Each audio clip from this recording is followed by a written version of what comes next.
हरिओम। सभी को नमस्ते, प्रणाम, स्वागत है। बहुत सारे भाइयों का, बहनों का और बहुत सारे लोगों का प्रश्न है कि जब क्रोध आए तो हम क्रोध को कैसे कंट्रोल करें। थोड़ी थोड़ी बाद में हमको क्रोध आता है, तो इसका उपाय क्या है? तो ध्यान से सुनिए। क्रोध पहले क्यों आता है जानना है हमको। मैं चाहता हूँ कि मेरा भाई मेरे हिसाब से चले, मेरा भाई मेरे हिसाब से नहीं चलता है तब क्रोध आता है।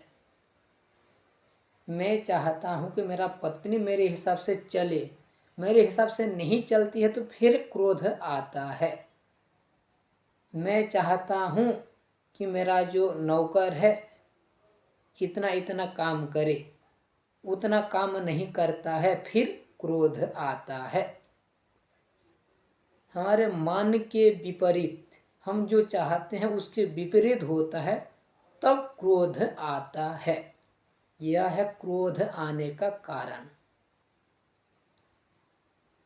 तो क्रोध आ गया, मान लीजिए हमारे हिसाब से नहीं हुआ, तो उसी समय कैसे हमको क्रोध पर विजय प्राप्त करना है, अपने आप को नियंत्रण करना है, क्रोध ना आए।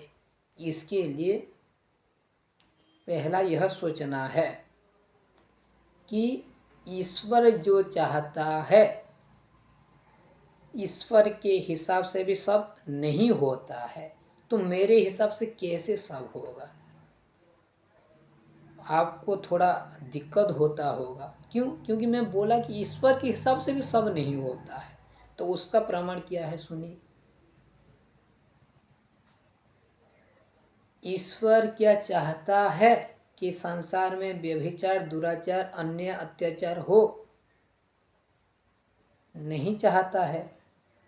क्या अपने माता पिता या किसी का भी माता पिता चाहेगा कि मेरा पुत्र व्यभिचार दुराचार हो? नहीं चाहेगा, फिर भी होते हैं। ईश्वर भी नहीं चाहता है कि संसार में अन्य अत्याचार, दुर्नीति हो, लूटमार हो, फिर भी होता है। जो सारा विश्व ब्रह्मांड को चलाने वाला है, सबको उत्पन्न करने वाला, ईश्वर के हिसाब से तो नहीं होता है, तुम्हारे और हमारे हिसाब से कैसे होगा? क्यों? क्योंकि अष्टाध्याय में सूत्र आता है, स्वतंत्र कर्ता। करने में कर्ता स्वतंत्र है, लेकिन ईश्वर फल देगा, छोड़ेगा नहीं। गलत किए हो तो भोगना पड़ेगा। तो वैसे ईश्वर के हिसाब से नहीं होता है, तो आपके और हमारे हिसाब से कैसे 100% हो सकता है? तो हमारे हिसाब से जब नहीं होता है तब क्रोध नहीं करना है, कोई बात नहीं। क्या बोलना है? कोई बात नहीं।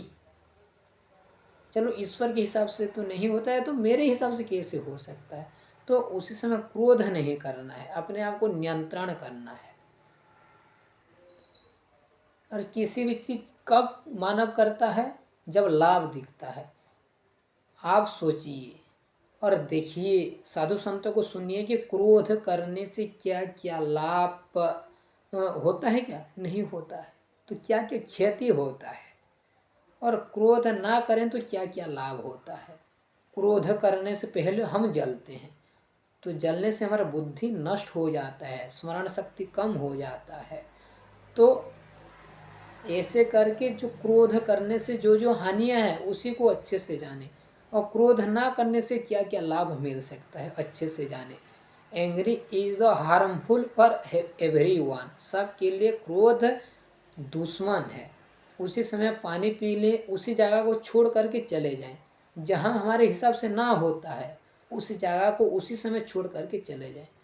कभी पति पत्नी में झगड़ा हुआ तो पत्नी क्या करनी चाहिए? उसी समय आवाज़ ना करके उसी समय वो किसी दूसरे स्थान में चले जाना चाहिए, 1 घंटा आधा घंटा के लिए, जब तक क्रोध पर नियंत्रण ना हो जाए, क्रोध खत्म ना हो जाए। तो ये तो तकलीफ की बात है, लोग बोलेंगे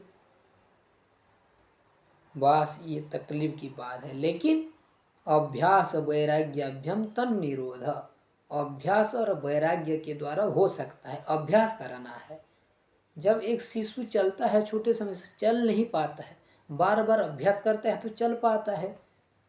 जब कोई शस्त्र चलाना सीखता है, पहले चला नहीं पाता है, बार बार उसी को अभ्यास करते करते सीख जाता है। वैसे दुनिया में जितने भी कार्य है बार बार अभ्यास करने से हो जाता है। तो आपको क्रोध आता है, आपको अभ्यास करना है कि क्रोध नहीं करना है, क्रोध नहीं करना है, क्रोध नहीं करना है। क्रोध करने से ये सब क्षति है, ये सब हानियां है। तो दिन में अगर आपको 10 बार क्रोध आता है तो इतना अभ्यास करेंगे तो 5 बार दिन में आएगा। फिर पूरा अभ्यास हो जाएगा तो एक दिन में 1 बार आएगा। ऐसे 1 महीना में 30 बार आएगा। फिर अधिक अभ्यास हो जाएगा तो 1 महीना में 15 बार आएगी। फिर अधिक अभ्यास हो जाएगा तो 1 महीना में 1 बार आएगा। ऐसे बार बार अभ्यास करेंगे तो फिर आप क्रोध पर विजय प्राप्त कर सकते हैं, नहीं तो नहीं। बार बार अभ्यास किसी भी चीज़, ये तो क्रोध को लेकर के हुआ, पढ़ाई को लेकर के हो, व्यापार को लेकर के हो, अपने मन कंट्रोल नहीं होता है इसको लेकर के हो, किसी भी विषय को बार बार अभ्यास करने से हो जाता है। तो इसलिए ऐसे करेंगे तो आपका क्रोध नियंत्रण में आ सकता है। क्रोध आप नहीं करेंगे। ज्ञानान मुक्ति, ज्ञान प्राप्त होने से मुक्ति होता है। किससे? दुखों से, क्रोध, लोभ, मोह, इस सब से, दुख से मुक्त हो जाएंगे आप जब ज्ञान होगा। तो ज्ञान का ग्रहण करें और क्रोध को ऐसे नियंत्रण करें। ठीक है, बहुत बहुत धन्यवाद।